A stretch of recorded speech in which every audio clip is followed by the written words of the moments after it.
But sir, now that Alice Go is in custody, what do you want to hear from her? Or what do you expect from her, sir?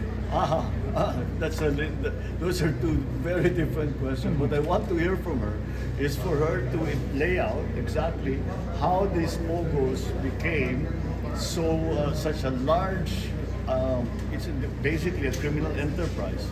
And as mayor, for her to say she did not know this was going on, it's very difficult to believe. Because as a former local government executive,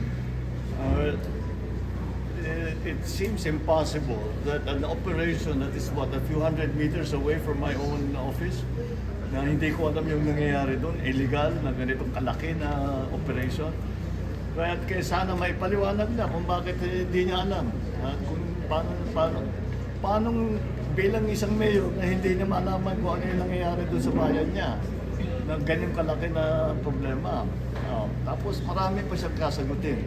Paano siya yumaman ng ganyan? Ba't ang dami-dami ng pera? Paano siya naging mayor na hindi naman siya kilala ng tiga doon? All of these things. There are many. All these questions have actually been asked by both the House and the Senate. I just hope she answers it better than her cohorts. Sina Cassandra at saka sina Silong. Very evasive makasagot. Sana naman mabuti-buti ang sagot ni Alice Go as compared sa mga kasamahan niya.